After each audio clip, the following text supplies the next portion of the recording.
Pittsburgh Pirates season takeaways for the 2025 season, as well as some off-season goals for this team. Now, Don Kelly came in as manager to replace Derek Shelton when he got fired halfway through the year. And under Kelly, this team went 59-65, which is a significant improvement and nearly 500 level ball with Kelly as their manager. So I think Kelly is the right choice for them to stick with, because that record isn't bad for the talent that he had on this roster, but also because of what he did with the pitching staff and how much that pitching staff, which we know is a good pitching staff, but it really took off with him at the helm. So I think Kelly is the right choice to keep at manager for the time being. Now, obviously, this pitching staff is really good and set up for a long time and a lot of success throughout the coming years. Obviously, it's led by Paul Skeens, but Mike Burrows looks really solid. Braxton Ashcraft had a really good year. Bubba Chandler is going to be great. He had flashes of being really good as he got called up very late in the year. And of course, Jared Jones will be coming back next year as well when he gets healthy. And then you added a top draft pick in Seth Hernandez. Then Johan Oviedo showed some promise as well. And those are just the young guys.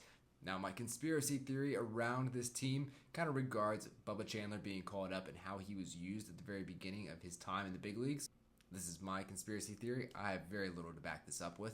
When Bubba Chandler first came up to the big leagues, he didn't get to start a game. He came out of the bullpen and pitched 4 innings in relief. So it was basically a start, but just out of the bullpen, which was a very weird thing to do. I mean, basically treat it like a start, but a start in the 5th inning so that you don't announce it to the fans or anything like that, so nobody knows when he's actually going to make his debut. Why would you do that?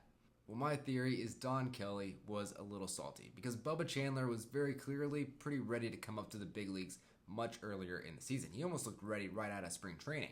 And Don Kelly is obviously a competitor, and he wants to win right now. But the Pirates front office really wanted to protect that year of control on Bubba Chandler as far as, not letting him finish in the top 3 for Rookie of the Year, which would have ruined the last year of his rookie deal. And so by bringing Bubba Chandler up so late in the year, they solidified the fact that there's no way he could finish top 3 in the Rookie of the Year voting and guaranteed themselves another year of control with him.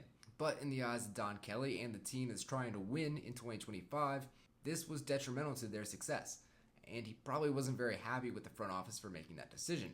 And so a little way to get revenge at the front office in that regard is to take away from the revenue that they would try to get for having that player, right? Get a guy like that who is a top pitching prospect in baseball, as we know, like what happened with Paul Skeens and Chase Burns when they made their debuts. TV networks want to make that the headline game of the night. MLB Network's going to want to showcase that game. A lot of fans are going to buy tickets. You're probably going to get a sellout crowd. The manager doesn't announce that he's actually going to be the starter, then that's not going to happen, and it really hurts the pocket of the Pittsburgh Pirates. And I think that was Don Kelly's intention. And honestly, it is a conspiracy theory that has very little backing.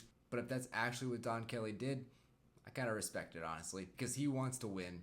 And it kind of just felt like he was standing up to the organization, and I'm here for that.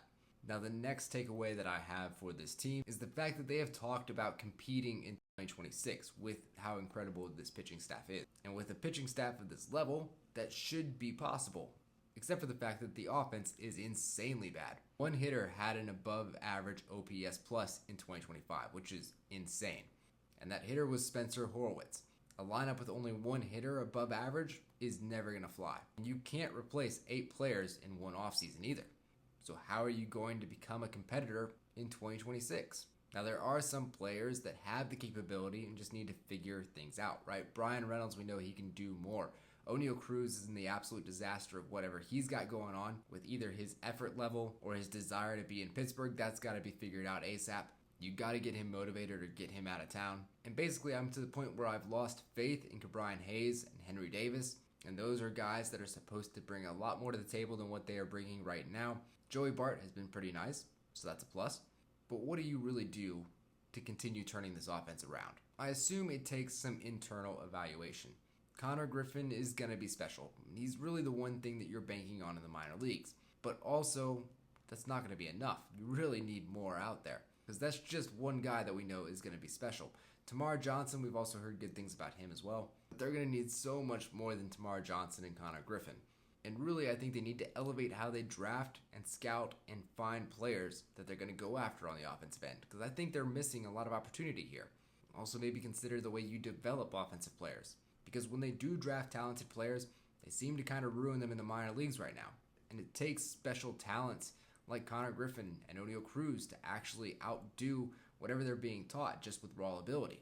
So on one end, you just have to teach your offensive players better, but on the other end, I don't think they have enough talent on the offensive end. So they really need to work on the scouting and the players that they're drafting and going after in trades and finding guys with more talent.